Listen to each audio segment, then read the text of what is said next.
Is everything all right in here, guys? We're fine! What's up, guys? Today we are going to be talking about every single Exorcist movie ranked.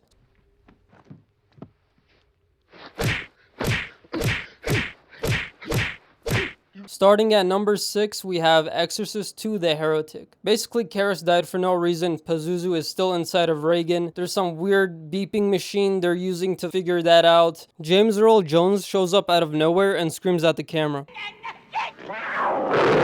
This is one of the lamest horror movies of all time. I can't name you a single moment where I kinda got startled. Not even once. Also, this movie is boring as shit. I couldn't wait for this movie to be over. And I'm never rewatching this movie ever again, I could promise you that. This movie also has the worst villain in the entire franchise. They played this dogshit song like 80 times. That completely took me out of the movie many times. Yeah, this is the worst one, also the most boring one, also the one with the least urgency, the one with the worst music choices, the one with the worst villain, therefore it's the worst. Number 5, we have Exorcist New Beginning. First of all, this movie's a mess. Also, there's just not much to say about this movie. It's just a very boring, messy movie.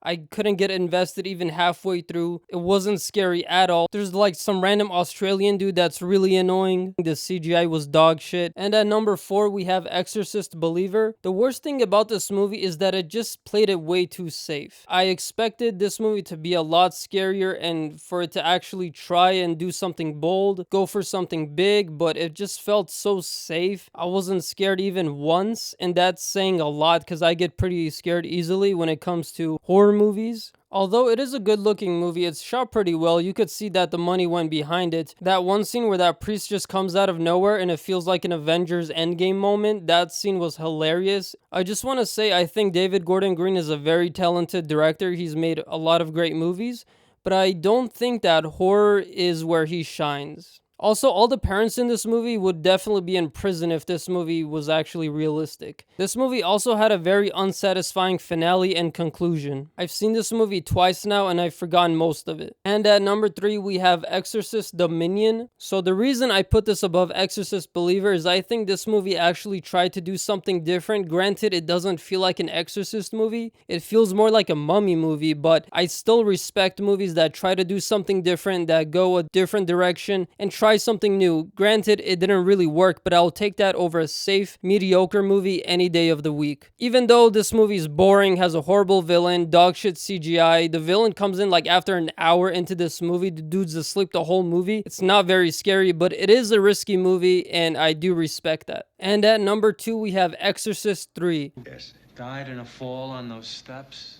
Yes, that's right, Tim. 15 years ago today. You hear a lot of... Leave me alone, please leave me alone.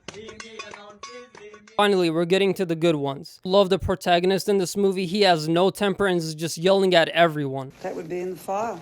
It is not in the file. It is not. Why are you encouraging You this? shut your mouth!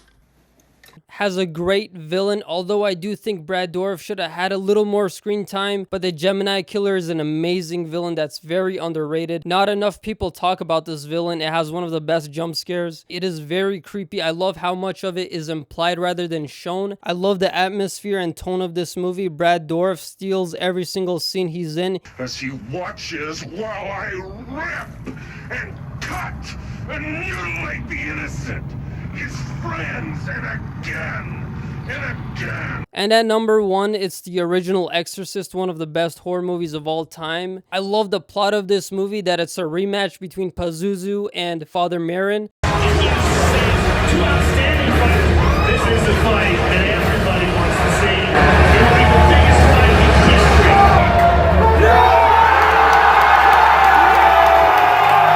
I love almost every single character in this movie. Even the small role characters leave such a lasting impression on you. The director, the housemaids, the inspector, Father Karras, Father Merrin. One of my favorite protagonists of all time. Father Karras is such an amazing character. He has the most badass scene in horror movie history, in my opinion, is when he takes out Pazuzu. Son of a bitch! God damn you! Take me! Right from the beginning of this movie until the very end, I was never at ease. I love the opening scene in this movie. Sets such a dreadful tone that carries throughout the entire movie. I was also very emotionally invested in this story. This movie is also shot very well. It's so well paced. I love the hospital scenes. It's the scariest of the whole franchise as well. Has an amazing iconic soundtrack. I love the villain, one of the best villains of all time. The way it psychologically manipulates everyone, makes everyone lose faith. I'm getting scared right now. I better call it a day before I shit myself. Thank you guys for watching. I'll catch you guys on the next video. Bye bye.